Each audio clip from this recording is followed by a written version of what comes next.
कहानी की शुरुआत में हम अपनी मुख्य लड़की शाओयू को बार में वेट्रेस की नौकरी करते हुए देखते हैं। उसकी सबसे अच्छी दोस्त लिंग लिंग कहती है, तुमने तो पहले ही वेजे को अपने सारे पैसे दे दिए हैं और अब उसके ट्यूशन की फीस के लिए पार्ट टाइम काम भी कर रही हो। शाओयू जवाब देती है, बेचारे वेजे के पापा जेल में हैं। उसकी माँ ने अकेले ही उसे पाला है, इसलिए मैं उसकी मदद करना चाहती हूँ। लेकिन ठीक उसी पल शाओयू वेजे को एक लड़की के साथ देख लेती है। वेजे उस लड़की चियान चियान के पैरों के तलवे चाटने में लगा हुआ था, तो दोस्त गुस्से में कहती है, ये वेजे तुम्हें धोखा दे रहा है। बेचारी शाओयू तो सदमे से प्लेट ही गिरा देती है। कुछ टूटने की आवाज सुनकर चियान चियान कहती है, ये कौन सी वेट्रेस है जो प्लेट भी ठीक से नहीं पकड़ पा रही। और वेजे भी उसे देख लेता है। शाओयू, तुम यहाँ क्या कर रही हो? उसे पकड़कर एक तरफ ले जाता है और पूछती है, तुम्हें मुझे सफाई देनी चाहिए। लेकिन वेजे कहता है, सफाई देने के लिए अब कुछ बचा ही नहीं है। वो चियान चियान बहुत अमीर घराने से है, तुम्हारे थोड़े से पैसे से बेहतर है उसके साथ रहो। तो शाओयू उसे जोरदार थप्पड़ मार देती है, तुम शिकायत कर रहे हो कि मैं तुम्हें कम पैसे देती हूँ, तब क्यों नहीं कहा था जब मैं दे रही? पिछले 3 सालों में तुमने मेरे जितने पैसे लिए हैं सब वापस कर दो। कुल हुए 1,20,000 और फिर वहाँ से जाने लगी। तभी वो देखती है कि चियान चियान किसी से कह रही थी, तुम इतने सालों से सिंगल हो, अगर तुमने मेरी जेब का खर्च बंद कर दिया तो मुझे पैसे कौन देगा? मिस्टर लू उसे घूरते हुए देखता है तो वो कहती है, ठीक है पापा। शाओयू को भी गुस्सा आ जाता है और वो सोचती है, जब ये मेरे बॉयफ्रेंड के साथ सो सकती है तो फिर मैं इसके पापा के साथ सोकर इसकी सौतेली माँ भी बन सकती हूँ, और गुस्से में चली जाती है। लेकिन मिस्टर लू पीछे मुड़कर देख रहा था और सोचता है, अब ये छोटी खरगोश खुद मेरे पास आ जाएगी। फिर जैसे ही वो बाहर निकलता है, शाओयू ड्रिंक का ग्लास लेकर उसके पास पहुंच जाती है और ड्रिंक पीकर कहती है, अंकल क्या मैं आपके साथ बैठ सकती हूँ? वो कहता है, तुम बहुत तेज चलती हो, वेटर को बुलाऊं? तो उसके पास आकर कहती है, आप भी तो वेटर ही हो ना? जितना मुझे पता है उनकी एक दिन की कमाई 1000 रुपए है, लेकिन आप उनसे ज्यादा उम्र के लग रहे हो, तो आपकी सेहत भी शायद उतनी अच्छी नहीं होगी, इसलिए मुझे छूट दे दो, 800 में मान जाओ। मिस्टर लू कहता है, किसने कहा कि मेरी सेहत खराब है? वो लोग 1000 लेते होंगे, मुझे तो 1500 चाहिए। शाओयू कहती है, आप इतने उम्र के हो, आप इतनी ज्यादा कीमत कैसे मांग सकते हो? मिस्टर लू कहता है, अगर तुम्हें यकीन नहीं हो रहा तो खुद आजमा कर देख लो, तुम्हें पता चल जाएगा कि कीमत इसके लायक है। शाओयू कहती है, लेकिन हमारे स्कूल हॉस्टल में होटलों में जाना मना है। वो पूछता है, तुम्हारी उम्र हो गई है? तो अपना आईडी कार्ड दिखाती है। मैं सिर्फ बड़ी नहीं हुई हूँ बल्कि शादी की उम्र भी हो गई है, और करीब आकर उसके होंठों को छूने लगी। तुम्हारी हिम्मत नहीं हो रही? वो उसका हाथ पकड़कर कहता है, किसकी हिम्मत नहीं हो रही? शाओयू कहती है, मेरी दोस्त ने बताया कि ये प्राइवेट रूम में लड़के ऑन ऑर्डर पर वेटर का काम करते हैं और मेहमानों की सारी परेशानियां दूर कर देते हैं। तो वो पूछता है, अच्छा तुम्हारी परेशानी क्या है? तो कहती है, आज मेरा जन्मदिन है, लेकिन मैंने आज तक किसी लड़के को आजमाया नहीं है। तो क्या तुम्हें लड़कियों की सेवा करना आता है? वो उसका हाथ हटाकर कहता है, नहीं मैंने कभी ऐसा नहीं किया। तो शाओयू को हैरानी हो जाती है, तुम इतने सालों से सिंगल थे, तुम्हें इतने सालों में एक भी डील नहीं मिली, लगता है तुम बहुत ज्यादा उम्र के हो, इसलिए तुम्हारा धंधा खराब चल रहा है। उसके चेहरे को पकड़कर कहती है, लेकिन तुम दिखने में तो काफी हैंडसम हो, लेकिन तुम बहुत ज्यादा हैंडसम और दयनीय लगते हो। तो चलो ठीक है, आज मैं तुम्हें ऑर्डर करती हूँ, और उसे सोफे पर धकेल देती है। वो कहता है, अच्छा तो मैं तुम्हारा शुक्रिया अदा करूँ? तो कहती है, वेलकम के तौर पर मुझे छूट दे दो, समझो जन्मदिन की छूट है। मिस्टर लू गुस्से में कहता है, फिर तो मुझे तुम्हें अच्छे से जन्मदिन की शुभकामनाएं देनी चाहिए, और उसे उठाकर बेड पर ले आता है कि आज मैं तुम्हारा जन्मदिन का तोहफा हूँ। तो वो भी उसके चेहरे को छूते हुए कहती है, तुम कितने सुंदर हो, उस वेजे से भी ज्यादा, लेकिन अफसोस ये कि थोड़े उम्र के हो। मिस्टर लू गुदगुदाते हुए पूछता है, ये वेजे कौन है? तुम्हारा बॉयफ्रेंड? तब भी तुम यहाँ हो तो मैं ऐसे ग्राहक को स्वीकार नहीं करूंगा। वो कहती है, वो मेरा एक्स बॉयफ्रेंड, उसने मुझसे धोखा किया था तो मैंने उसे छोड़ दिया। मिस्टर लू कहता है, तो जन्मदिन सिर्फ बहाना था, मैं बस तुम्हारे एक्स को जलाने का जरिया हूँ। तो कहती है, मेरी दोस्त ने कहा है कि एक्स को भूलने के लिए उससे भी ज्यादा सुंदर लड़के को ढूंढो। मैं 3 साल से उसके साथ ही, और उसे अपनी आधी मासिक जेब के पैसे भी दे देती थी, लेकिन उसने मुझे आज तक खुद को छूने तक नहीं दिया, जबकि 3 महीने में किसी अमीर लड़की के पास चला गया। क्या पैसे इतने महत्वपूर्ण हैं? तो मिस्टर लू उसे पानी लाकर देता है कि तुम्हारी दोस्त सही कह रही है, अगर तुम्हें अपने एक्स को भूलना है तो तुम्हें बहुत ही आकर्षक और सुंदर लड़के को ढूंढना चाहिए। तुम्हारे एक्स ने एक अमीर दूसरी पीढ़ी की लड़की के साथ धोखा किया है, तो तुम्हें एक ऐसे अमीर आदमी को ढूंढना चाहिए जो खुद पर निर्भर हो। वो कहती है, बात तो सही लग रही है, लेकिन मुझे इतना अमीर और सुंदर लड़का कहाँ मिलेगा? तो वो उसके चेहरे को पकड़कर कहता है, तुम्हें जल्द ही मिल जाएगा, और बैठकर कहता है, चलो थोड़ी बातचीत कर लेते हैं, वरना तुम्हारे 1000 रुपए व्यर्थ हो जाएंगे। तो शाओयू एकदम चौंक जाती है, 800 1000 कब बन गए? वो कहता है, ठीक है जैसी तुम्हारी इच्छा। शाओयू कहती है, चलो मुझे अपना हुनर दिखाओ। वो पूछता है, कौन सा हुनर? तो कहती है, तुम उम्र के हो गए हो, तुम्हें वो सब चीजें पसंद नहीं आएंगी, तो तुम्हें कुछ न कुछ तो आता होगा, जैसे गाना गाना, नाचना या कोई वाद्य यंत्र बजाना, वरना तुम उन जवान लड़कों से कैसे मुकाबला करोगे, क्योंकि तुम तो काफी गुस्सैल स्टाइल भी लगते हो। अगर तुम्हारा कोई हुनर नहीं है तो कम से कम मजाक करना तो आता होगा, जैसे स्टैंड अप कॉमेडी या कोई और बात। फिर मिस्टर लू कोई वाद्य यंत्र लेकर आता है और उसके सामने बजाने लग जाता है। तो वो कहती है, बचपन में मैंने भी सीखा था, लेकिन मेरी सांस लेने की क्षमता इतनी मजबूत नहीं थी तो मैंने छोड़ दिया। जब वो बजा रहा था तो कहती है, तुम बहुत अच्छा बजाते हो, तुम्हारी सांस लेने की ताकत बहुत अच्छी है। मिस्टर लू कहता है, तुम खुद आजमा कर देखो। तो वो उसकी शर्ट पकड़कर धीरे से चुंबन कर लेती है, लेकिन मिस्टर लू तो उसे पूरी तरह पकड़कर गहरा चुंबन करने लग जाता है। फिर उनके उत्साही चुंबन के बाद वो सो जाती है। सुबह उठकर देखती है कि वो बिस्तर पर नहीं है। इतने में मिस्टर लू उसे नाश्ते के लिए बुलाने आता है और उसे पकड़कर बाहर ले आता है। वो हैरान हो जाती है सारी डिशें, तो कहता है, मुझे नहीं पता था कि तुम्हें क्या अच्छा लगेगा, इसलिए मैंने सब कुछ मंगवा लिया। वो कहती है, मैं तो कुछ भी खा लूंगी। वो उसे कुर्सी पर बिठाता है तो कहती है, तुम्हारी सेवा अच्छी है, तुम्हारा मासिक पैकेज कितने का है? मिस्टर लू हैरानी से पूछता है, मासिक पैकेज? तो कहती है, हाँ, ताकि तुम ज्यादा कमाई कर सको, मेरे लिए भी थोड़ा सस्ता पड़ जाएगा। मिस्टर लू कहता है, रात को मैंने तुम्हें इतना प्रभावित कर दिया था कि तुम सुबह ही मासिक पैकेज मांग रही हो। तो वो हंसने लग जाती है। पहले नाश्ता कर लेते हैं। फिर जैसे वो बैठती है तो पूछती है, अंकल तुम्हारा नाम क्या है? तो मिस्टर लू उसे कपड़े देता है, पहनकर देखो कि सूट कर रहे हैं या नहीं। वो कहती है, तुम बहुत महंगे लगते हो, क्या तुम इस काम की दुनिया में नहीं हो? मिस्टर लू कहता है, तुम मुझे कभी भी संपर्क कर सकती हो। फिर वो अपनी कार से उसे छोड़ने आता है। जैसे ही वो जाने वाली थी, उसके हाथ को पकड़ लेता है और उसे घेर कर कहता है, अब से तुम बाहर जाकर लड़कों से मिलने की इजाजत नहीं है, और अगर मैंने तुम्हें पकड़ लिया तो सख्त सजा दूंगा। वो कहती है, तुम्हें मेरी चिंता है या फिर तुम सबके साथ ऐसा व्यवहार करते हो? मिस्टर लू कहता है, सिर्फ तुम्हारे साथ ही ऐसा कर रहा हूँ। तो कहती है, मेरे पास इतने कम पैसे हैं, सिर्फ उतने ही तुम्हें दे सकती हूँ। वैसे मैंने सुना है हमारे स्कूल में एक बहुत अमीर लड़की है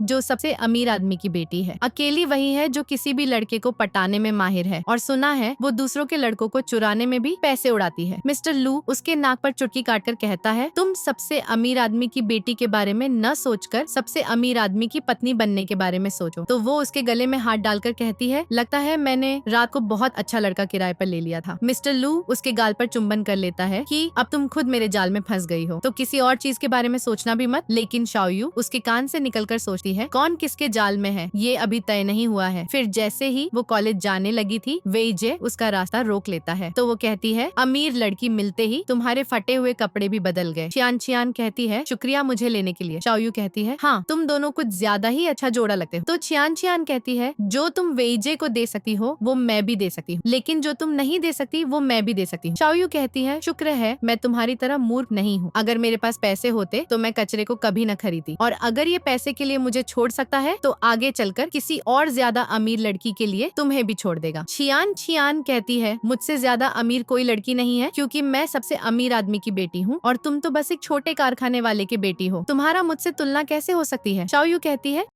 जब तुम इतनी अमीर हो तो वेजे ने मुझसे जो पैसे लिए हैं इतने सालों से वो वापस कर दो। 3 साल 3 महीनों में इसने मुझसे 1,20,000 लिए हैं। तो सब लोग बातें करने लगते हैं कि वेजे ऐसा है, इसे एक लड़की सहारा दे रही थी। वेजे कहता है, मैं तो शाओयू को बचपन से अपनी दोस्त समझता आया हूँ, और मैंने तो शेल फ्रेंड से पैसे उधार लिए थे जो अब मेरी जगह चियान तुम्हें लौटा देगी। आखिर चियान मेरी गर्लफ्रेंड जो है। तो बाकी लोग कहते हैं, अच्छा तो चियान इसकी गर्लफ्रेंड है, ये शाओयू तो सिर्फ बचपन की दोस्त थी। तभी वैसे ही गुस्से में आकर वेजे से कहती है, शाओयू कोई अमीर लड़की तो है नहीं, तो फिर तुमने उससे पैसे उधार क्यों लिए थे, और तुम्हें क्या लगता है 1,20,000 थोड़े से पैसे हैं? शाओयू चियान से कहती है, तुम इसके पैसे लौटा रही हो ना, तो जल्दी करो। तो चियान अपने पापा को फोन करके कहती है, मुझे अभी एक नेकलेस पसंद आ गया जो 12,000 का है। मिस्टर लू दूर से खड़ा होकर ये सब देख, तभी उसे शाओयू की बात याद आती है और वो समझ जाता है कि चियान सबकी बॉयफ्रेंड चुराती है। तो कहता है, तुम आजकल कुछ ज्यादा पैसे उड़ा रही हो, क्या तुम्हें जेब का खर्च कम मिलता है? वो कुछ कहने वाली थी तो कहता है, तुम मेरी बेटी हो, इसका मतलब ये नहीं कि कुछ भी करोगे, अभी तुम पक्की वारिस नहीं बनी हो। चियान तो हैरान हो जाती है, पापा ने तो मेरे मुंह पर तमाचा जड़ दिया। शाओयू कहती है, क्या हुआ, तुम्हारे पास 1,20,000 रुपए भी नहीं निकले, तुम तो बहुत अमीर हो ना? चियान कहती है, मेरे सामने तो ये पैसे कुछ भी नहीं है, जब अगले महीने मेरी जेब के पैसे आएंगे तो दे दूंगी। शाओयू कहती है, अच्छा तो अगले महीने तक इंतजार करना पड़ेगा,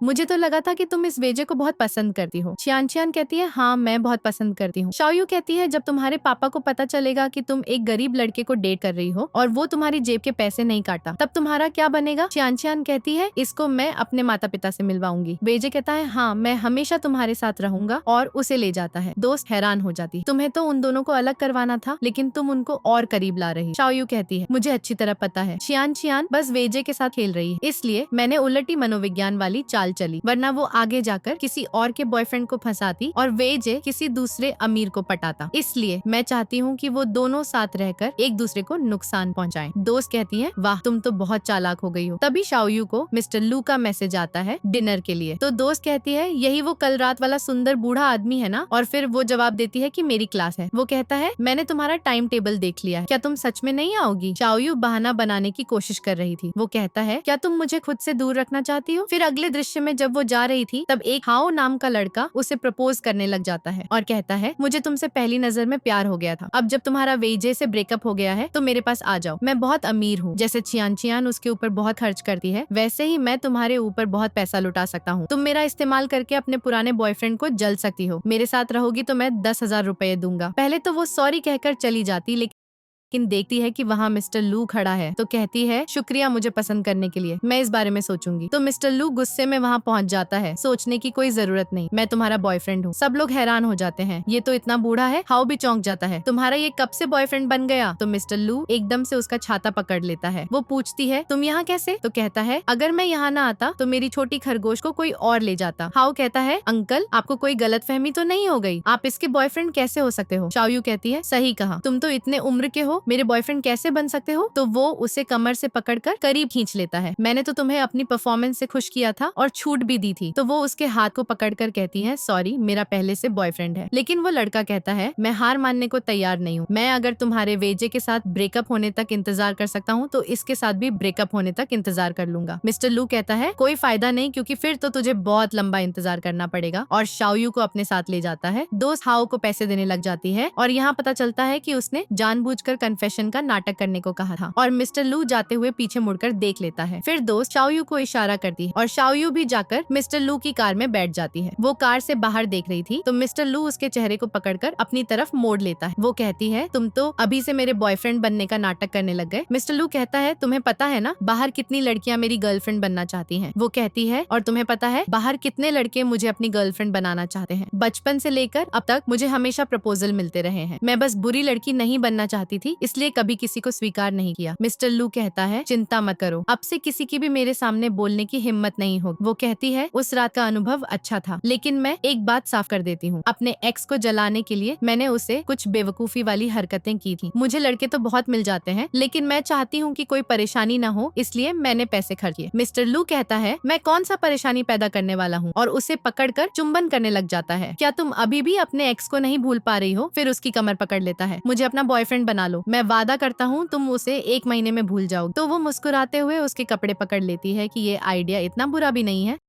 फिर मिस्टर लू उसे चुंबन करने लग जाता है और फिर क्या, वो दोनों कार में ही शुरू हो जाते हैं। इधर मिस्टर लू के दोस्त को जब पता चलता है कि तुम रिलेशनशिप में हो तो उसे तो सदमा लग जाता है। मिस्टर लू कहता है, इतना हैरान क्यों हो रहा है? फेंग कहता है, तुम इतने सालों से अकेले थे, अब अचानक रिलेशनशिप की बात करोगे तो थोड़ा अजीब लगेगा ना? मिस्टर लू कहता है, मेरी जो उम्र हो गई है, अगर वो लड़की पसंद आ गई तो रिलेशनशिप शुरू कर लेना चाहिए। फेंग कहता है, यकीन नहीं हो रहा? ऐसी कौन सी लड़की है जिसने तुम्हारे जैसे कंटीले को भी फूल बना दिया? क्या वो कोई परी है? मिस्टर लू कहता है, परी तो नहीं है, लेकिन एक प्यारी सी छोटी सफेद खरगोश है। फेंग कहता है, बूढ़े लोमड़ी को सफेद खरगोश के प्यार में पड़ना नहीं चाहिए। मिस्टर लू कहता है, मैं परिवार का डिनर रखने की सोच रहा हूँ ताकि सबके सामने उसकी पहचान बता सकूं। फेंग कहता है, सच में तो तुम उससे शादी भी करोगे और चियान चियान की सौतेली माँ बन जाओगे। इधर शाओयू वो ड्रेस खोलकर देखती है तो दोस्त कहती है, ये तो बहुत सुंदर है, मैंने इसे सिर्फ मैगजीन में देखा, सुना है बहुत सी मशहूर अभिनेत्रियों को भी ये नहीं मिलती। शाओयू सोचती है, जी परिवार की पार्टी है तो वहाँ चियान चियान पक्का वेजे को लेकर आएगी। जब वो लोग मुझे देखेंगे तो उनके चेहरे पर क्या भाव आएंगे? मैं तो ये सोचकर ही उत्साहित हो रही हूँ। अगले दृश्य में हम पार्टी का दृश्य देखते हैं। जैसे ही शाओयू सफेद ड्रेस में आती है, सब लोग उसे घूरने लग जाते हैं कि ये किस परिवार की बेटी है। फेंग कहता है, भाई तेरी छोटी लड़की आ गई। तो मिस्टर लू का दोस्त फेंग उसके साथ हाथ मिलाता है कि तू ही तो छोटी खरगोश है। वो कंफ्यूज हो जाती है, इसका क्या मतलब है? मिस्टर लू कहता है, मेरे सामने किसी और लड़के में रुचि दिखा रही हो। वो कहती है, नहीं, मैं सिर्फ तुम में ही रुचि रखती हूँ। तभी वहाँ चियान चियान वेजे को लेकर आती है कि पापा ये मेरा बॉयफ्रेंड है। लोग फुसफुसाने लग जाते। चल्लू कहता है, तुम ऐसे संदिग्ध लड़कों को घर नहीं ला सकती। वेजे कहता है, अंकल आप मेरे बारे में गलत सोच रहे हो, मेरी चियान चियान के लिए भावनाएं सच्ची हैं। मिस्टर लू कहता है, नाटक करने की जरूरत नहीं, मुझे पहले से पता है और चियान चियान का पहले से ही फियांसे है, तो तुम्हारी शादी नहीं हो सकती। जैसे ही फेंग वहाँ से जाने लगा था, शाओयू जो उसके पीछे खड़ी थी उसे देखकर चियान चियान हैरान हो जाती है, यहाँ क्या कर रही हो? शाओयू कहती है, मैं तुम्हारी प्यारी प्रेम कहानी देखने आई। वेजे कहता है, लगता है ये अभी भी मेरे पीछे पड़ी है, तभी तो यहाँ आ गई। और उसे कहता है मैं सिर्फ चियान चियान को ही पसंद करता हूँ। तो चियान चियान कहती है हाँ, मैं भी फेंग से शादी नहीं करूंगी, तुमसे ही करूंगी।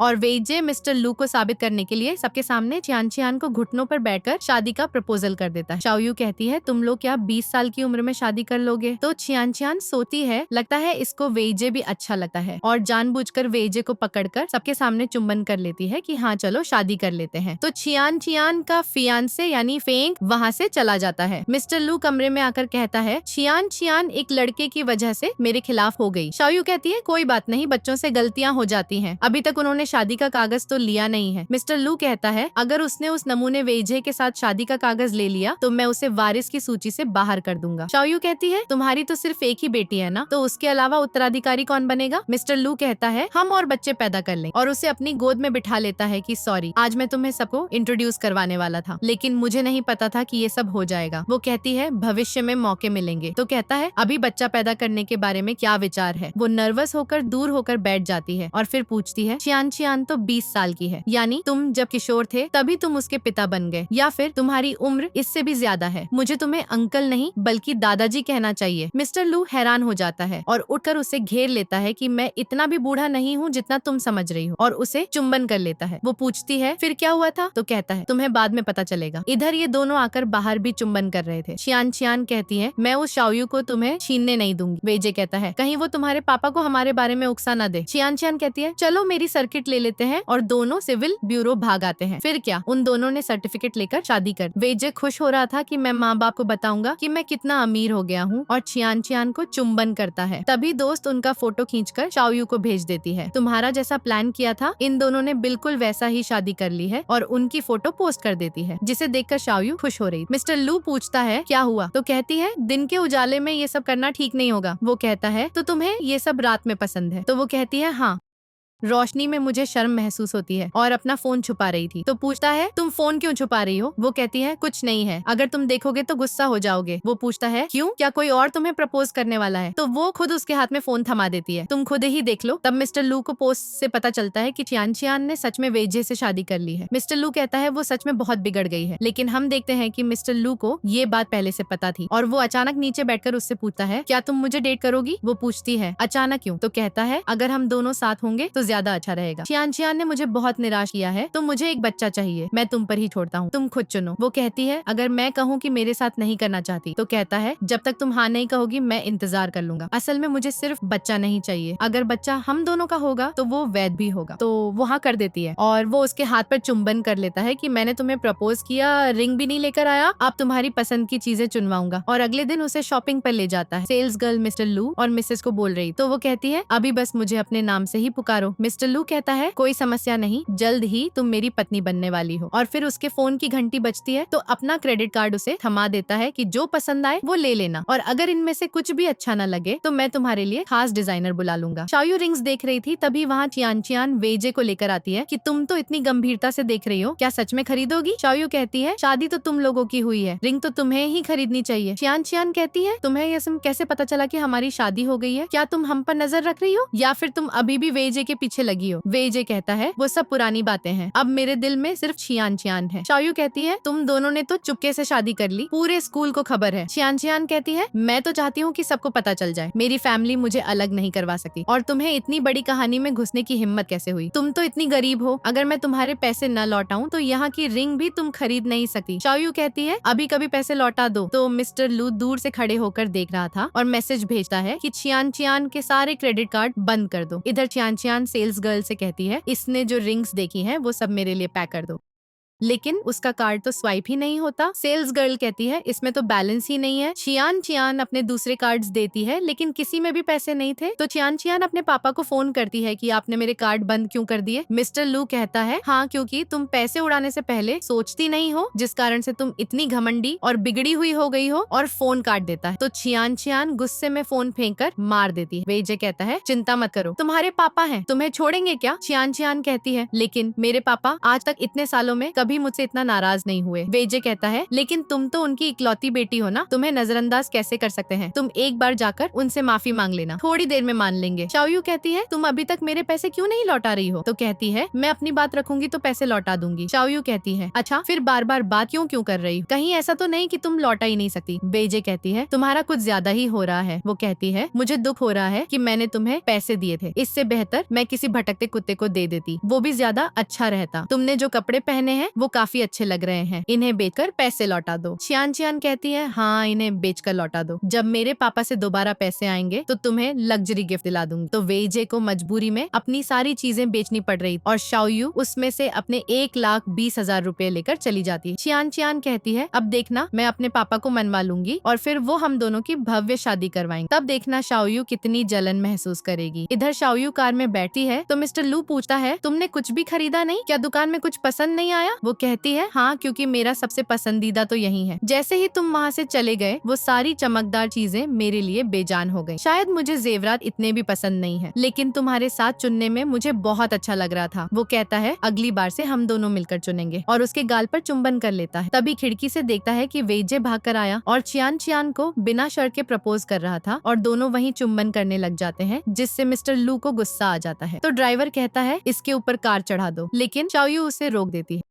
तो वो लोग घर पहुंच जाते हैं। फिर चियान चियान वेजे को अपने साथ घर ले आई थी और वेजे उसे कहता है पापा। मिस्टर लू कहता है तुझे किसने मुझे पापा कहने को कहा है? वेजे कहता है मेरी चियान चियान से शादी हो गई है, आप उसके पापा हैं तो मेरा भी पापा बन गए। मिस्टर लू कहता है मुझे लगता है मुझे पता नहीं था कि पैसा इसके पीछे है, लेकिन वेजे पैरों पे गिरकर नाटक करने लगता है कि नहीं पापा आप गलत समझ रहे हो, और चियान चियान भी उसकी बातों में आ जाती है। मिस्टर लू कहता है अब जब तुम दोनों ने शादी कर ही ली है तो मैं तुम्हें नहीं रोकूंगा, लेकिन अब से चियान चियान तुम मेरी वारिस नहीं रहोगे, तुम मेरी फैमिली के पैसे खर्च कर सकती हो, लेकिन वेजे को बिजनेस में से एक पैसा भी नहीं मिलेगा। वेजे कहता है हाँ मुझे पैसे से कुछ नहीं चाहिए। चियान चियान कहती है देखा ये मुझे सच में चाहता है, मुझे इसके साथ भव्य शादी करनी है ताकि सबको बता सकूं कि ये लू परिवार का दामाद है। मिस्टर लू कहता है तुम जो चाहो करो और उठकर चला जाता है। चियान चियान कहती है पापा तुम मुझसे बहुत नाराज हो, कहीं सच में मुझे वारिस की जगह से न हटा दें। वेजे कहता है चिंता मत करो, जब तुम्हारे पापा का गुस्सा शांत होगा तो तुम्हें जरूर वापस ले लेंगे। फिर अगले दृश्य में उनकी शादी हो रही थी। शाओयू वहाँ आती है। चियान चियान कहती है तुम्हारी इतनी हिम्मत हो गई यहाँ आने। शाओयू कहती है मुझे यहाँ किसी ने बुलाया है। तो वेजे कहता है मैंने तो नहीं बुलाया, ये अभी भी मेरे पीछे लगी है। शाओयू कहती है मैं तो यहाँ अपने मंगेतर के साथ आई हूँ। इतने में ड्राइवर आकर उसे कार की चाबी देता है। तो चियान चियान हंस कर कहती है ये तुम्हारा मंगेतर है। शाओयू कहती है पहली बात तो ड्राइवर मेरा मंगेतर नहीं है, और अगर होता भी तो कम से कम वो मेहनत से कमाता है, तुम्हारी तरह सुनहरी चम्मच वाला नहीं जो लड़कियों के पैसे भी हजम कर लेता है। चियान चियान देखती है ये चाबी तो कहीं देखी हुई लग रही है, तुम अपने मंगेतर से ड्राइवर का इस्तेमाल करके हमारी चाबी चुराना चाहती हो। उसे धक्का मार देती है, वो गिरने वाली थी। तभी मिस्टर लू आकर उसे पकड़ लेता है और कहता है चलो मैं तुम्हें सबको इंट्रोड्यूस करवाता हूँ, ये मेरी मंगेतर है। शाओयू तो उन दोनों के होश उड़ा देती है। मिस्टर लू पूछता है क्या हुआ, अब मैं तुम दोनों की अनुमति लूं? वेजे कहता है नहीं तो मैं तो बस ये कह रहा था कि ये बहुत जवान है, पापा हमें इसे क्या कहना चाहिए? मिस्टर लू कहता है माँ कहो, क्योंकि आगे चलकर हमारी शादी होगी तो तब भी तो कहना पड़ेगा, या फिर मुझे अंकल कहो। तो वो दोनों को मजबूरी में शाओयू को माँ कहना पड़ रहा था। शाओयू कहती है इतना प्यार से बात करने की जरूरत नहीं, हम सब तो परिवार के ही हैं और तुम लोग मुझे आंटी कहो। तो चियान चियान के कमरे में गुस्से से भरी हुई थी कि उसने मेरे पापा को फंसा लिया, मेरी माँ बन गई। वेजे कहता है वो सब मुझसे बदला लेने के लिए कर रही है। तो चियान चियान कहती है वो चाहे जो भी कर ले तुम मेरे पास ही रहना, और पापा को तो मैं उस शाओयू की जल्दी सच्चाई बता दूंगी। और जाने वाली थी तो वेजे उसे रोक लेता है, इतनी जल्दी नहीं, वो तुम्हारे पापा को उकसा सकती है, तुम्हें तो उसे धीरे धीरे सताना चाहिए, तुम्हारे पास कितने मौके आएंगे। लेकिन शाओयू जाती हुई उनकी बातें सुन लेती है। फिर रात में ये दोनों चुंबन कर रहे, लेकिन शाओयू सांस नहीं ले पा रही थी और कहती है मैंने तो पहले ही मना किया था। वो कहता है तुम चुंबन करते हुए सांस नहीं ले पाती हो ना, लगता है तुम्हें व्यायाम करवाना पड़ेगा। उसके ऊपर चढ़कर फिर से चुंबन करने वाला था। वो कहती है हमें सुरक्षा का इस्तेमाल करना चाहिए, मैं भी तैयार नहीं हूँ, मैं नहीं चाहती कि कोई अनचाही बात हो जाए। तो मिस्टर लू उसे चुंबन करके कहता है हाँ चिंता मत करो, मैंने सब कुछ तैयार रखा है। और फिर वो दोनों जोश से चुंबन करने लग जाते हैं। अगले दिन सुबह वेजे वेजे बहुत खुश हो रहा था कि आखिरकार मैं विला में रहने आ गया, अब ऐशो आराम की जिंदगी जीऊंगा। लेकिन वहाँ शाओयू को देखकर हैरान हो जाता है। तुम यहाँ क्या कर रही हो? वो कहती है मैं अपने मंगेतर के घर पर हूँ, कोई समस्या है? तभी चियान चियान आकर वेजे को पकड़ लेती है। तुम सुबह सुबह उठकर मेरे मंगेतर को फंसाने लग गई। ये वेजे अब मेरा पति। शाओयू कहती है मुझे इस नमूने में जरा भी रुचि नहीं। तो चियान चियान कहती है तुम्हें क्या लगता है मुझे पता नहीं है? तुम मेरे पापा के इसलिए करीब आई हो ताकि इससे बदला ले सको। शाओयू कहती है बिल्कुल नहीं, मैं तो सिर्फ तुम्हारी सौतेली माँ बनना चाहती थी। तो वो लोग कहते हैं फिर हमारे लिए नाश्ता बना कर लाओ, और वैसे भी कौन सी तुम्हारी शादी हो गई है? शादी के लिए तो पहले हमसे पूछना पड़ेगा। शाओयू को किचन में भेजती है तो वो हैरान थे, ये सच में हमारी बात मान रही है। वेजे कहता है अभी तो हम इसे और तंग करेंगे। मिस्टर लू आकर पूछता है किसे तंग करोगे? तो कहते हैं पापा आपने गलत समझ लिया। इतने में शाओयू आकर कहती है मैंने बहुत मेहनत से तुम्हारे लिए तले हुए अंडे बनाए हैं, लेकिन ये बहुत गर्म है। मिस्टर लू एकदम से उनको हटाकर उसके हाथ से पेन साइड रखकर उसके हाथ को पकड़ लेता है। तो तुम्हारे हाथ पर क्या हो गया? वो कहती है जब इनके लिए खाना बना रही थी तो जल गया। मिस्टर लू गुस्से में कहता है ये मेरी मंगेतर है, इस परिवार की होने वाली मालकिन। तुम लोगों की हिम्मत कैसे हुई इसे नौकरानी की तरह बर्ताव करने की? वेजे कहता है इसकी कौन सी अभी शादी हो गई है, और वेजे इस परिवार का दामाद है, इसे सेवा करनी चाहिए। मिस्टर लू कहता है फिर तुम दोनों इस विला से बाहर हो जाओ, ये मेरा घर है तुम्हारा नहीं, यहाँ आकर मेरी होने वाली को तंग करो। वेजे का तो मूड ही खराब हो गया था कि मुझे पहली बार लग्जरी विला में रहने का मौका मिला, मैं ऐसे ही यहाँ से नहीं निकल सकता, और माफी मांगने लगता है। मिस्टर लू कहता है अगर तुम लोगों ने दोबारा तंग किया तो पक्का इस विला से बाहर फेंक दूंगा। वो दोनों वहाँ हाँ कह देते हैं, लेकिन अंदर आकर चियान चियान वेजे को पीट रही थी कि तुम उस शाओयू से माफी मांग रहे थे, मेरी इज्जत का पानी फेर दिया। वेजे कहता है वो सिर्फ अभी मंगेतर है, मिस्टर लू की असली पत्नी नहीं बनी, और दोनों योजना बनाने लग जाते हैं। वेजे सोचता है एक बार मैं चियान चियान को अपने बच्चे से गर्भवती कर दूं, फिर तो मेरी चांदी ही चढ़ जाएगी, और उसे बिस्तर पर गिरा देता है। इधर मिस्टर लू शाओयू की छोटी ड्रेस पर दवा लगा रहा था और फूंक मार रहा था, और यहाँ तक कि सॉरी भी बोल रहा था। वो कहती है भले ही शुरुआत में मैं तुम्हारे साथ इसलिए थी क्योंकि किसी को भूलना चाहती थी, लेकिन तुम्हारे साथ मुझे बुरा नहीं लगता। तो वो उसे गले लगा लेता है, मैं तुम्हें कभी बुरा महसूस होने भी नहीं दूंगा। वेजे जब बाहर आ रहा था टकरा जाता है तो उस पर चिल्लाने लगता है, तुम्हें पता नहीं मैं लू परिवार का रहने वाला दामाद हूँ। वो नौकरानी सॉरी बोलती है, लेकिन वेजे कहता है तुमने मेरे कपड़े गंदे कर दिए हैं, पता है ये कितने महंगे हैं, तुम अपनी तनख्वाह से भी ये नहीं खरीद सकती। शाओयू उस नौकरानी को अंदर भेज देती है और वेजे को डांटते हुए कहती है कि तुम क्या यहाँ आकर मेरी शो ऑफ कर रहे हो? वेजे कहता है तुम चाहे जो भी कर लो, मैं तुम्हें अपना दिल कभी नहीं दूंगा। वो कहती है अगर तुम अपना गंदा दिल दोगे भी तो मैं लात मारकर उड़ा दूंगी। चियान चियान आकर कहती है मेरे आदमी को हाथ मत लगाओ। शाओयू कहती है तुझे कितनी बार समझाऊं, मुझे इसमें जरा भी रुचि नहीं है। चियान चियान सोचती है कि इसे बाहर निकालने का तरीका है और कहती है तुम दोपहर के चाय के साथ चलो। शाओयू मना कर देती है तो कहती है अगर तुम्हें मेरे पापा की पत्नी बनना है तो हमारे जैसे अमीर लोगों की जिंदगी सीखनी पड़ेगी, और हाँ अच्छे कपड़े पहन कर आना, मेरे पापा को शर्मिंदा मत करना। शाओयू जैसे ही वहाँ पहुँचती है तो चियान चियान वहाँ यान के साथ साथ बहुत सारी लड़कियों को लेकर आई। यान कहती है तुम्हारे पापा इसे लेकर आए हैं, मैंने ऐसी जवान कॉलेज वाली लड़कियाँ बहुत देखी हैं। शाओयू कहती है लेकिन मैंने तुम्हारी जैसी घटिया आज तक नहीं देखी, पहली बार देखा है। शाओयू कहती है तुम्हारा मतलब ये कि तुम पहले उसके घर में नौकरानी का काम करती थी। तो चियान चियान को गुस्सा आ जाता है, मेरी माँ से ऐसी बात करोगी, लेकिन वो उसके मुंह पर पानी फेंक कर मार देती है, मैं तुमसे बड़ी हूँ, तुम्हें मुझे माँ कहना चाहिए। लेकिन यान और चियान चियान तो भड़क उठते हैं। चियान चियान कहती है अगर तुम मेरी माँ बनना चाहती हो तो तुम्हें मेरा आइस पॉकेट चैलेंज पूरा करना होगा। शाओयू कहती है आइस पॉकेट चैलेंज में तो पेट भरकर आइस से नहलाते हैं। चियान चियान कहती है चिंता मत करो, मैं तेरे साथ ऐसा नहीं करूंगी, तुझे बस इस आइस को खाना होगा। तो शाओयू उस आइस को खाने लग जाती है और फिर कहती है मेरे पेट में दर्द हो रहा है, मुझे पीरियड्स हो रहे हैं।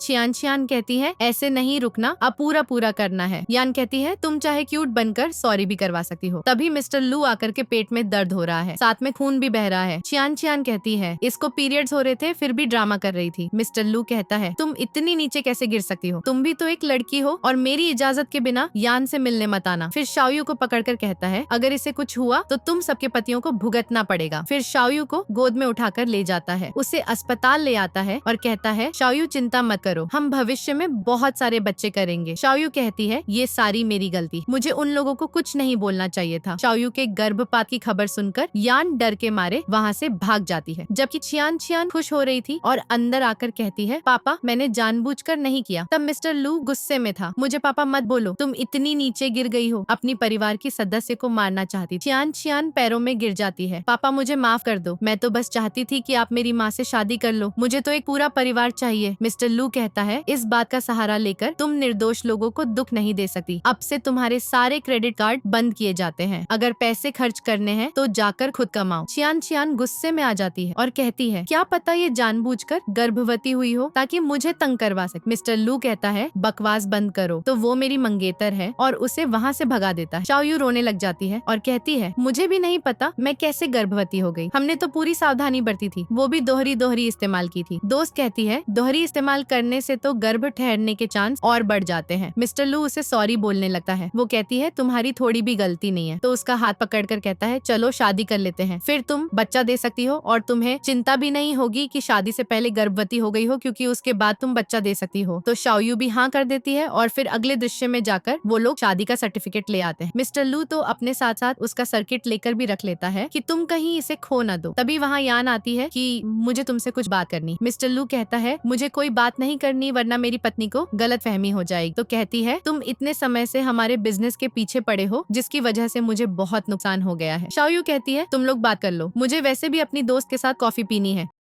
मिस्टर लू कहता है, तुम कॉफी पीने भी नहीं जा सकती, लेकिन अब से तुम बाहर नहीं जा सकती। तो वो ठीक है कहकर चली जाती है। यान कहती है, क्या तुम लोगों ने सच में शादी कर ली है? क्या तुमने संपत्ति का समझौता भी साइन किया है? मिस्टर लू कहता है, नहीं, वो तुम्हारी तरह नहीं है जो मेरी संपत्ति लेकर भाग जाएगी। चियान चियान ने तुम्हें माँ कह दिया तो तुम सच में खुद को लू परिवार की मालकिन समझने लग गई। मैंने तुम्हें इसलिए तलाक दिया था क्योंकि तुमने सीमा लांघी थी, और मैंने सिर्फ चियान चियान की वजह से तुम्हारे साथ दिखावे की शादी की थी, जिसके बदले में तुम्हें बहुत सारे पैसे भी मिले हैं। तो अब तुम्हें क्या चाहिए? वो कहती है, मुझे तुम चाहिए। इतने सालों से तुम्हें महसूस नहीं हुआ कि मैं तुम्हें हमें पसंद करती हूँ। मिस्टर लू कहता है, चियान चियान तुम्हारी असली बेटी नहीं है और तुम उसकी माँ बनने का फायदा उठाकर मेरे कामकाज में दखल दे रही। तुम्हें क्या लगता है मुझे कुछ पता नहीं है? और वहाँ से चला जाता है। दोस्त शाओयू से कहती है कि तुमने तो पहले ही मिस्टर लू से शादी कर ली है, तो तुम जल्द उस वेजे से बदला लेने वाली हो, फिर तुम खुश क्यों नहीं लग रही हो? फिर शाओयू कहती है, क्योंकि वो मेरे साथ कुछ ज्यादा ही अच्छा व्यवहार करता है। उसने मेरे साथ शादी तो कर ली, लेकिन उसने संपत्ति के कागजों पर दस्तखत नहीं करवाए। दोस्त कहती है, ये तो बहुत अच्छी बात है, इसका मतलब वो तुम्हें बहुत ज्यादा चाहता है और तुम्हें उस पर भरोसा भी है। तुम्हें तो खुश होना चाहिए, इससे तुम्हारा इरादा और आसान हो जाएगा। शाओयू कहती है, लेकिन मैं उसे दुखी नहीं करना चाहती। फिर दोस्त उसे दवा देने लग जाती। तुम्हें महीने के इन दिनों में बहुत दर्द होता है ना, तो दर्द कम करने के लिए ये खा लो। शाओयू कहती है, मैंने उसे गर्भ ठहरने और गर्भपात का झूठ बोला। दोस्त कहती है, फिर क्या हो जाता, वरना वो तुमसे शादी ही ना करता और तुम्हारा पूरा इरादा फेल हो जाता। अगले दृश्य में दोनों बिस्तर पर एक दूसरे को गले लगाए लेटे हुए थे। तो शाओयू कहती है, मैंने कभी कल्पना भी नहीं की थी कि हम दोनों की शादी इतनी जल्दी हो जाएगी। मुझे अभी भी यकीन नहीं हो रहा। मिस्टर लू कहता है, चिंता मत करो, हम जल्द ही एक भव्य शादी करेंगे ताकि तुम्हें सब कुछ असली जैसा लगे। वो कहती है, हमारी शादी में सिर्फ हम दोनों ही काफी हैं, और सोचती है, वैसे मुझे जल्दी यहाँ से निकलना है, तो जितने कम लोग होंगे उतना ही बेहतर होगा। इधर चियान चियान तो पूरी तरह गुस्से में तड़प रही थी और चिल्लाकर कहती है कि उस शाओयू की इतनी हिम्मत हो गई कि मेरे पापा से शादी कर। वेजे सोचता है, ये तो नंबर 1 ही मूर्ख, जबकि यान कितनी होशियार और समझदार है। मुझे इसको नहीं, उसको फंसाना चाहिए। लेकिन चियान चियान तो उसके थप्पड़ मार देती है। तुम कुछ बोल क्यों नहीं रहे? वेजे नाटक करने लगता है कि मुझे तो सिर्फ तुम्हारी फिक्र है। चियान चियान लियांग के कहने पर अपने पापा के पास पहुंच जाती है कि मैं कंपनी में काम करना चाहती हूँ, और मिस्टर लू उसे मैनेजर की जगह दे देता है। फिर वो इस बात का शो ऑफ करने के लिए शाओयू के पास जाती है कि देखा, अभी तो कंपनी मुझे मिलनी है, क्या है तो मैं खुद ही उसे छोड़कर चली जाऊंगी, लेकिन तुम्हारे घर से एक पैसा भी लेकर नहीं जाऊंगी। चियान चियान कुछ बोलने वाली होती, तभी वहाँ मिस्टर लू आ जाता है और कहता है, मैंने तुम्हें जो मैनेजर की जगह दी थी वो वापस लेता हूँ। अब से तुम जूनियर कर्मचारी की तरह काम करोगी पहले। शाओयू कहती है, रहने दो। मिस्टर लू कहता है, क्यों नहीं, ये तुम्हारी उम्र की, फिर भी तुम्हारी आदतें इतनी समझदार भी नहीं है। मुझे लगता है तुम्हें भी कंपनी ज्वाइन करनी चाहिए। तुम धीरे धीरे काम सीखकर मेरी सेक्रेटरी बन सकती हो। चियान चियान कहती है, पापा आप इसे सेक्रेटरी बना रहे हो और मुझे निचले स्तर का कर्मचारी। मिस्टर लू कहता है, अगर तुम ऐसी बकवास करती रही तो तुम्हें कंपनी में जगह भी नहीं मिलेगी। तो चियान चियान चुपचाप वहाँ से चली जाती है। मिस्टर लू कहता है, अगर उसने तुम्हें दोबारा कुछ कहा तो मुझे बताना। तो वो उसे गले लगा लेती है। फिर शाओयू जब अंदर आती है तो थप्पड़ों से पीटा हुआ वेजे आकर उसका रास्ता रोक लेता है। वो कहती है, लगता है तुम दोनों को बहुत मजे आ रहे हैं, उसने तुम्हें मार मार कर सुना दिया। वेजे कहता है, वो तुम्हारी वजह से अपना गुस्सा मुझ पर निकाल रही है। फिर उसे बाहर ले आता है। मुझे तुमसे कुछ बात करनी है, तुम्हें अभी ये सब नाटक करने की जरूरत नहीं, मुझे पता चल गया है तुम ये सब मेरे लिए कर रही हो ना। वो कहती है, तुम मूर्ख है क्या, तुझे अभी तक समझ नहीं आया। वेजे कहता है, चलो हाथ मिला लेते हैं। तुम उसके बाप को इशारों पर निशाना बना रही हो, मैं उसकी बेटी को इशारों पर नचाऊंगा होगा और हम दोनों इनके विला पर राज करेंगे। लेकिन शाओयू उसे थप्पड़ मार देती है कि मैंने आज तक तुम्हारे जैसे आकारहीन इंसान को नहीं देखा, और सोचती है पहले मैं सोच रही थी कि इसे बदला लूं या न लूं, लेकिन जितना ये गिर चुका है अब मैं देखना चाहती हूँ कि जब सब इसे छोड़ देंगे तो इसका क्या हाल होगा, और फिर अंदर चली जाती है। फिर अगले दृश्य में ऑफिस में चियान चियान अपना प्रस्ताव दिखाती है जो कि ठीक ठाक था। फिर जब शाओयू अपना प्रस्ताव दिखाती है तो सबको बहुत पसंद आता है क्योंकि वो बहुत नया और रचनात्मक था। लेकिन जब चियान चियान से उसके प्रस्ताव के बारे में सवाल पूछते हैं तो चियान चियान को कुछ पता ही नहीं था क्योंकि उसका प्रस्ताव तो वेजे ने बनाया था, इसलिए वो हकलाने लगती है। तो मिस्टर लू मीटिंग खत्म कर देता है क्योंकि वो समझ गया था कि तुम्हारा प्लान वेजे ने बनाया है ना, और चियान चियान को बहुत डांटता है कि मैं तुमसे बहुत निराश हूँ, तुम कितने झूठ बोलती हो। वेजे कुछ बोलने वाला था तो कहता है तू बीच में मत बोल, और फिर चियान चियान को कंपनी से बाहर निकालने लगता है। शाओयू उसे रोकने लगती है और वेजे चियान चियान को वहाँ से ले जाता है। मिस्टर लू गुस्से में था। शाओयू उसे मनाने की कोशिश करती है तो उसे खींचकर अपनी गोद में बिठा लेता है और कहता है जितना मैं उसे जानता जा रहा हूँ वो उतनी ही मुझे निराश कर रही है। क्या मैं अच्छा पिता नहीं हूँ? वो कहती है मुझे बस इतना पता है कि तुम एक अच्छे पति हो।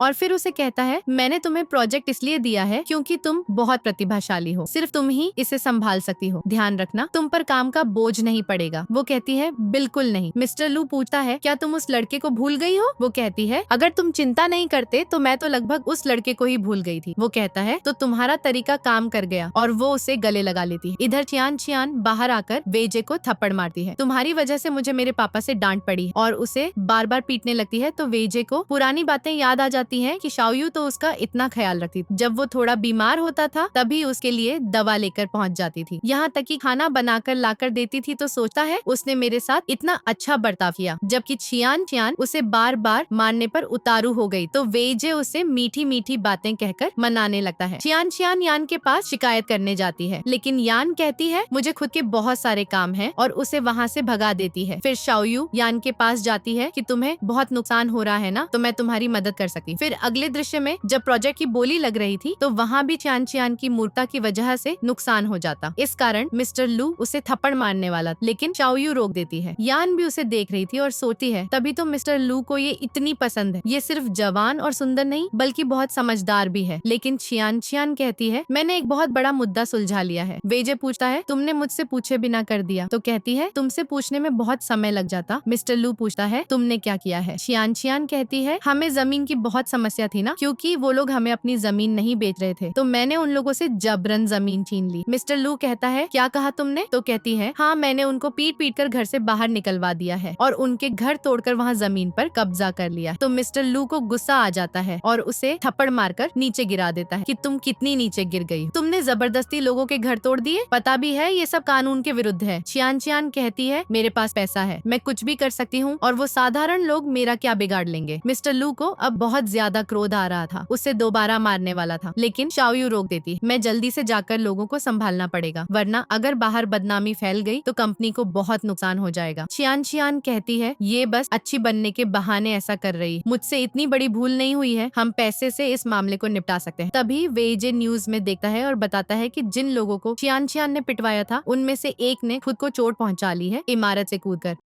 और अब वो लोग बहुत भड़क गए हैं। चियान चियान कहती है इसमें मेरी कोई भूल नहीं है, मैंने तो बस उनको थोड़ा सा पीटवाया था, मुझे थोड़ा ना पता था कि इमारत से कूद जाएंगे। अब तो चियान चियान ने बहुत हद पार कर दी थी, इसलिए मिस्टर लू कहता है अब से तुम मेरी बेटी नहीं हो। वेजे सोचता है अरे नहीं, मेरी सारी मेहनत व्यर्थ हो गई। मिस्टर लू जाने लगा था तो चियान चियान नीचे गिरकर उसके पैर पकड़ लेती है कि मुझसे गलती हो गई, प्लीज मुझे माफ कर। शाओयू को मैसेज आता है तो वो कहती है जो व्यक्ति इमारत से कूदा था वो अस्पताल में भर्ती है, अगर हमने अभी उसकी जान बचा ली तो इस मामले को संभाल सकते हैं। चियान चियान उसके पैर पकड़ रही थी, लेकिन मिस्टर लू उसे नजरअंदाज करके शाओयू का हाथ पकड़कर उसके साथ चला जाता है। पीछे पड़ी चियान चियान को यान उठाती है। चियान चियान कहती है क्या वो मुझे सच में छोड़ देंगे? तो यान कहती है तुम्हारे असली पिता की वजह से वो नहीं छोड़ेगा। वेजे हैरान हो जाता है असली पिता का क्या मतलब? तो यान बताती है कि मिस्टर लू इसका असली पिता नहीं है, मिस्टर लू का एक अच्छा दोस्त था। चियान चियान उसकी असली बेटी है, लेकिन उसके पिता की बहुत कम उम्र में मौत हो गई थी। मिस्टर लू ने चियान चियान को अपनी बेटी की तरह पाला। तुम इसके पति ना हो, तुम्हें इसका ख्याल रखना। लेकिन वेइजे के तो होश उड़ जाते हैं और सोचता है फिर तो मिस्टर लू इसे कभी भी छोड़ सकता है, यानी इस चियान चियान को संपत्ति नहीं मिलेगी। इधर शाओयू ने सारी स्थिति को संभाल लिया था, तो मिस्टर लू उसे गले लगाकर शुक्रिया कहता है। यान शाओयू से कहती है चियान चियान और तुम में से तुम जीत गई हो। शाओयू कहती है मुझे पता है तुम चियान चियान की असली मां नहीं हो। तो यान हैरान हो जाती है तुम्हें कैसे पता? ये बात तो सिर्फ मेरे और मिस्टर लू के बीच का राज था, मिस्टर लू ने तुम्हें नहीं बताया होगा। शाओयू कहती है क्योंकि अगर तुम सच में लोगों की फिक्र करती तो अपने फायदे के लिए उनका इस्तेमाल नहीं करती, मैंने वहीं से विचार ले लिया था। यान कहती है सही कहा, मेरे लिए इंसानों से ज्यादा पैसे की कीमत है, लेकिन तुम बहुत चालाक हो, अगर तुम चाहो तो हम दोस्त बन सकते हैं।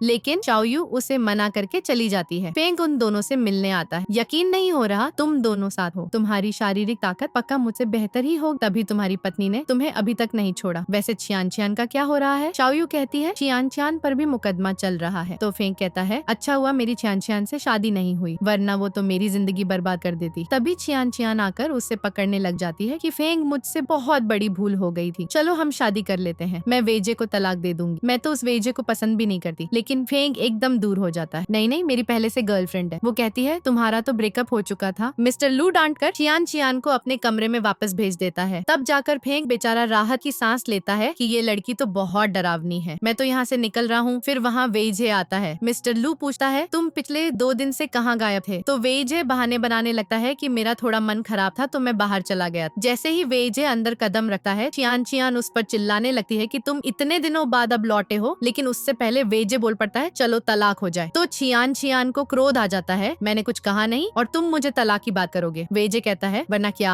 मुझे पहले से पता है कि तुम मुझे तलाक देकर फेंग को फंसाना चाहती थी। तो चियान चियान कहती है मैं अंधी थी जो पहले तुम्हें चुना, तुम किसी काम के नहीं हो, मेरी बेइज्जती ही करवाते रहते हो। वेइजे कहता है और तुम जो हमेशा नौटंकी करती रहती हो उसका क्या, एक नंबर की मूर्ख और बेवकूफ हो, बस अमीर दुल्हन हो जिसे कुछ आता ही नहीं। और फिर क्या, उन दोनों में तेज तेज लड़ाई होने लगती है, एक दूसरे से धक्का मुक्की करने लगते हैं। मिस्टर लू और शाओयू आकर उन्हें देखने लगते हैं। वो दोनों अंदर झगड़ रहे थे और मिस्टर लू जाकर सीधा बाहर से गेट बंद कर देता है कि अंदर झगड़ो, जो मन में आए वो करो, हमें कोई फर्क नहीं पड़ता। शाओयू कहती है क्यों ना घर की नौकरानी को बुलाकर इन दोनों को अलग अलग कर दो। वो कहता है कोई जरूरत नहीं, ऐसे ही चलने दो, अगर इनका तलाक होना है तो खुद ही हो जाएगा। इन लोगों ने अपनी मर्जी से शादी की थी ना, तो खुद ही निभाएंगे। शाओयू सोचती है मेरा बदला तो पूरा हो गया, तो क्या मुझे भी इस शादी को छोड़कर जाना पड़ेगा? मिस्टर लू उदास था, वहाँ सिगरेट पी रहा था तो शाओयू आकर उसके पास जाती है। मिस्टर लू उसे बताता है कि असल में चियान चियान मेरी असली बेटी नहीं है, वो मेरे सबसे अच्छे दोस्त की बेटी थी। उसके पिता के जाने के बाद उसके असली माँ का कोई पता ही नहीं चला, तो मैंने उसे गोद ले लिया। लेकिन एक अकेले पिता के तौर पर मैं उसे कैसे पालता, इसलिए मैंने झूठे नाम से यान को उसकी माँ बना दिया। मैंने चियान चियान को बहुत प्यार से पाला था, लेकिन मुझे नहीं पता था कि चियान चियान इतनी बिगड़ जाएगी। शाओयू कहती है इसमें तुम्हारी कोई भूल नहीं है। जैसे वो सिगरेट पीने लगा था वो उसे रोक देती है और खुद पीने लगती है, लेकिन उसे खांसी होने लग जाती। तो मिस्टर लू उसे थपथपाता है कि तुम मत पियो, तुम ये कहाँ से सीख रही हो? वो कहती है मैं तो बस कोशिश करके देख रही थी कि ये कैसा लगता है, अब मुझे समझ आ गया, बहुत बुरा लगता है, पता नहीं लोगों को ऐसी बुरी चीज की लत कैसे लग जाती है। तो मिस्टर लू सिगरेट कुचलकर फेंक देता है कि अब से मैं भी कभी धूम्रपान नहीं करूंगा, ये बच्चे के लिए बहुत हानिकारक है। वो कहती है बच्चा कहाँ से आएगा? वो कहता है शाओयू हम तो पहले से शादीशुदा है ना, तो अगर तुम चाहो तो हम बच्चा पैदा कर सकते हैं। इस बार मैंने अच्छी तरह सीख लिया है मुझे अच्छा पिता कैसे बनना है, मैं उसे बहुत सावधानी से पालूंगा और तुम्हारे जैसा प्यारा और दयालु बच्चा बनाऊंगा। और उसे गले लगा लेता है तो वो सोचती है मैं इसे बहुत धोखा नहीं दे सकती। इधर यान की आंखें खुलती हैं तो वेइजे को देखकर हैरान हो जाती है, तुमने मेरे नशे में धुत होने का फायदा उठाया। वेइजे कहता है मैंने और चियान चियान ने तो पहले ही तलाक का फैसला कर लिया और तुम कौन सी उसकी असली माँ हो, और हम दोनों अविवाहित हैं तो हम साथ हो सकते हैं। यान कहती है मुझे नहीं पता तुम ऐसे हो, लेकिन बता दूं मुझे लड़कों की कमी नहीं है, मैं ऐसी लड़की नहीं हूँ जिसका तुम इस्तेमाल कर सकते। वेइजे कहता है मैं तो तुम्हें सिर्फ सेवा करना चाहता हूँ, और दोनों करने लग जाते हैं। इधर शाओयू जब यान के पास जाती है तो वो उसके घर में वही घड़ी रखी देख लेती है जो उसने स्कूल के समय वेइजे को खरीदकर तोहफा दिया था। तो वो समझ जाती है कि अभी अभी वेइजे और यान के बीच क्या क्या हुआ था। इधर वेइजे यान के पैर दबा रहा था, उसे सेवा कर रहा था, तभी चियान चियान आकर उसे मारने लगती है और यान से कहती है तुम ऐसा कैसे कर सकती हो, तुम मेरी माँ हो। यान कहती है मुझसे गलती हो गई थी। वेइजे उसके हाथ पकड़ने लगता है कि प्लीज मुझे बचा लो, जब मैं चियान चियान को तलाक दूंगा तो तुम मेरे साथ आ जाना। लेकिन वो कहती है मैं तो बस तेरे साथ मजाक कर रही, तूने क्या गंभीरता से ले लिया, और उसे लात मारकर नीचे गिरा देती है, वरना मुझे तेरे जैसे घटिया लड़के में रुचि कैसे हो सकती है, तुम मेरे साथ कैसे कर सकती हो ये। लेकिन यान कहती है मुझे तुझसे कोई मतलब नहीं, और वहाँ से जाते हुए सोचती है संपत्ति मिलने के सबसे ज्यादा मौके शाओयू को हैं, तो मुझे शाओयू के साथ अच्छे संबंध रखने हैं। चियान चियान से मुझे कोई लाभ नहीं होगा। इधर वेजे कुछ बोलने वाला था तो मिस्टर लू उसे लात मारकर गिरा देता है। चियान चियान को तलाक देकर दोबारा यहाँ मत दिखना। वेजे दोबारा उठने वाला था तो शाओयू उसे मारकर गिरा देती है। फिर मिस्टर लू चियान चियान से कहता है कोर्ट का फैसला आ गया है, तुम्हें उम्र कैद से तो बचा लिया है, लेकिन कम से कम 10 साल तक जेल में रहना पड़ेगा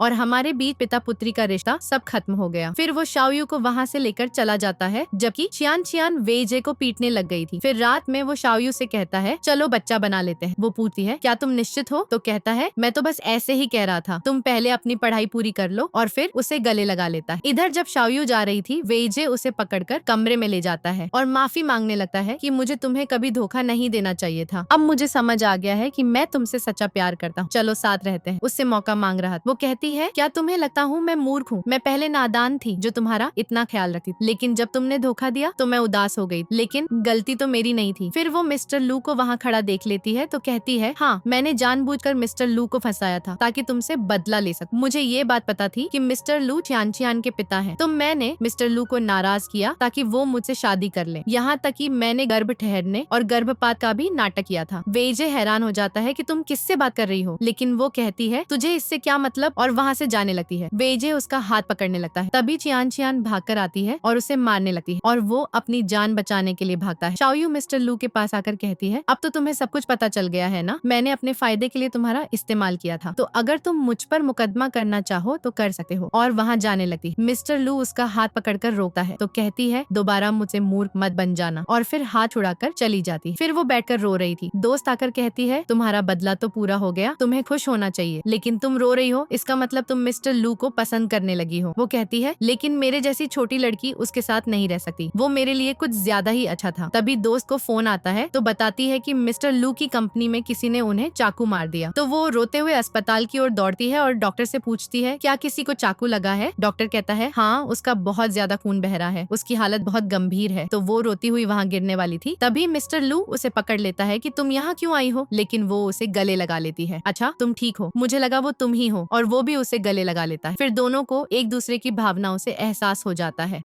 और पता चलता है कि फेंग और दोस्त ने ऐसा सब मिलकर नाटक किया था ताकि ये दोनों प्यार करने वाले पक्षी एक साथ आ सकें, और फिर इन दोनों को बात करने के लिए छोड़कर हंसते हुए चले जाते हैं। शाओयू उनसे जाने लगी थी तो वो भागकर आकर उसका रास्ता रोक लेता है कि तुम्हें मेरी चिंता थी इसलिए तुम भागकर आई थी ना। वो कहती है सॉरी, मैंने तुमसे झूठ बोला। तो कहता है तुम बस ये बताओ क्या तुम्हें मेरे लिए भावनाएं हैं? वो कुछ नहीं बोलती तो उसे चुंबन करने लगता है और कहता है मुझे पता है तुम उस दिन वेजे के सामने जानबूझकर वो सब कह रही थी ताकि मैं तुम्हारी बातें सुनकर तुम्हें छोड़कर चला जाऊं। और तुम्हें क्या लगता है मुझे ये सब पहले से पता नहीं था? असल में मुझे पहले से ही पता था कि वेजे ही तुम्हारा पुराना बॉयफ्रेंड है और चियान चियान ने तुम्हारे बॉयफ्रेंड को छीन लिया है। असल में जब शाओयू को उन दोनों के रिश्ते के बारे में पता चला था, उसी समय मिस्टर लू को भी वेजे और चियान चियान के रिश्ते के बारे में पता चल गया था, क्योंकि उसे तो शुरू से ही पता था कि शाओयू उसका फायदा उठा रही है। बॉस, वो तो शाओयू को शुरू से ही पसंद करता आ रहा था और दोनों एक दूसरे को अपनी भावनाएं बता देते हैं और फिर हमेशा के लिए साथ रहने लगते हैं, और इसी के साथ इस कहानी का अंत हो जाता है। अगर आपको ये कहानी अच्छी लगी हो तो लाइक, शेयर और कमेंट जरूर करना। तो बस थोड़ा इंतजार करो, फिर मिलेंगे नई कहानी।